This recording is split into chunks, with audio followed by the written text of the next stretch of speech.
Battlefront, oh Battlefront. I always love talking about this game because I feel like there's so much things to discuss. And what makes me happy to see that there's such a buzz around this game still in the gaming community as a whole and in the Battlefront community as well.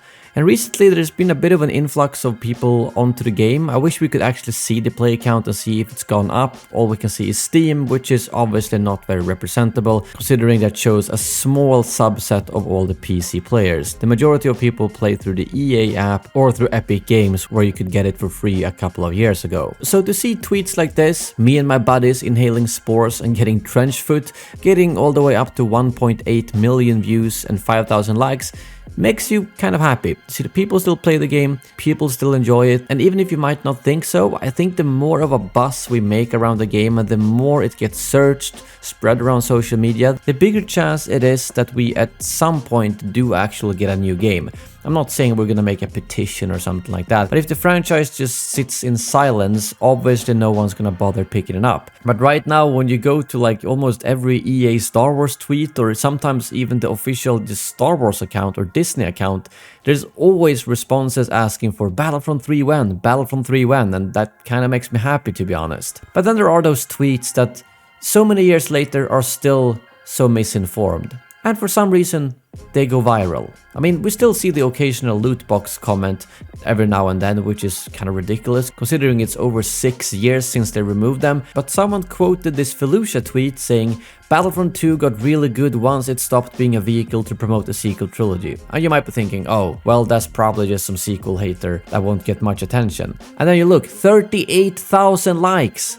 Probably the most liked Battlefront tweet in a year, I would guess. Completely misinformed lies. And that just makes me sad, to be honest, especially when you read the comments of people who have probably never even played the game or just played it very close to launch. Because this was never the truth. I'm not gonna put myself on a pedestal here, but I think if anyone knows the Battlefront community, it's me. Both the positive and the negative side. I've been there from the start, and honestly, complaints about the sequel era in Battlefront 2 was never really a thing, not even at its peak. I mean, yes, I'll admit that once they announced BB-8 and BB-9E, some people did scratch their heads, and since those were the last heroes they released, yes, not everyone agreed on that, even though I personally thought it was fun with some unique heroes.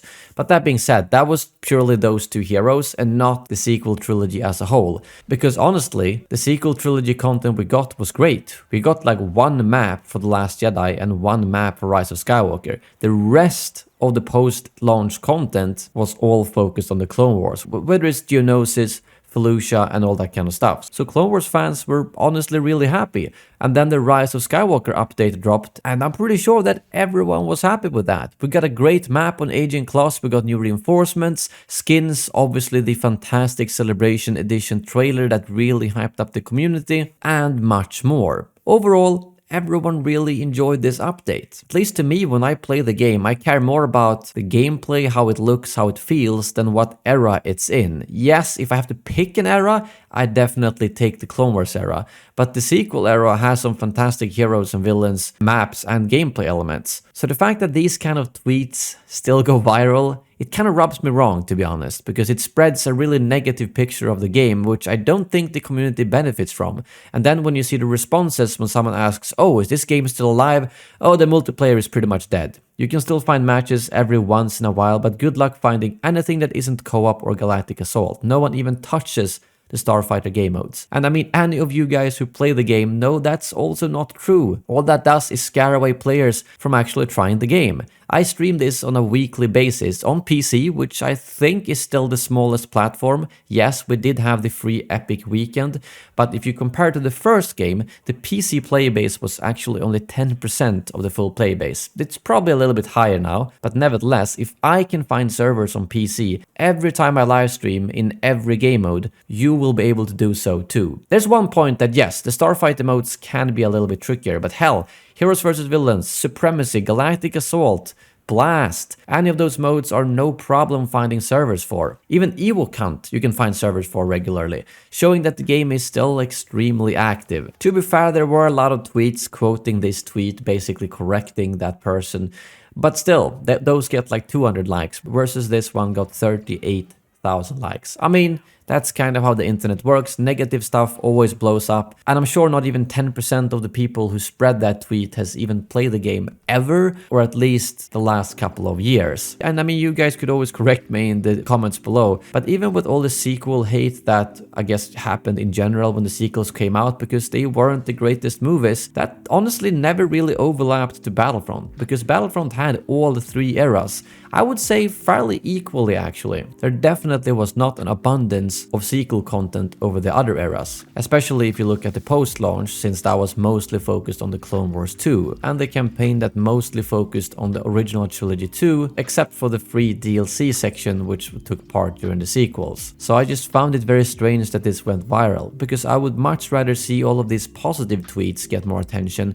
that can potentially get players back into the game. Hell, just yesterday I played the game, and as you can see here, this is how many low-level players that were in the game that have started playing probably the last couple of weeks or months, and that always makes me so happy. And I was also in a co-op game, and some of my teammates were just doing stuff I could not believe. They were like standing in a window, aiming out with binoculars. My first reaction was to get annoyed, and then I realized, this is awesome. New players who have no clue what they're doing are struggling to play co-op. That's exactly what the game mode is for, and that's what the game is for, to be honest. It's not made for us sweats who want to go 100 kills in a row or try hard in heroes versus villains. It's made for everyone who just loves Star Wars, and to see these people find the game now and hop on and play some co-op just makes me happy. If I die from a max level player, yeah, I can get salty. If I die from a level 5 player, that makes me super happy. I'd love to hear from those of you who play on the consoles how the player situation looks there, both in terms of how easy it is to find a server and if you're still seeing new players hop on the game. As on PC, I would say that at least like 10 or 20% of the players in each game are usually below level 10 or 15, which means they haven't played for very long, because it's obviously pretty fast to level in the game. And if you for some reason are watching this video now and you've not played the game for years, I'll tell you, it's very much alive. The community would be glad to have you back in the game, and if you've never played the game, I don't think there's any other Star Wars game out there that gives you so much content for the price point that the game is currently at. Tons of multiplayer content, single player campaign, and some really chill modes against AI such as instant action and co-op. But yeah, that was this week's random Battlefront ramble, I guess you could call it. Hope you guys enjoyed these discussion videos tackling various Star Wars gaming related subjects. As right now we don't have much news to talk about, but later in the year that will hopefully change with Star Wars Outlaws, Star Wars Hunters, and hopefully hearing about Respawn's 3 Star Wars games as well. Thank you very much for watching, and as always, may the Force be with you.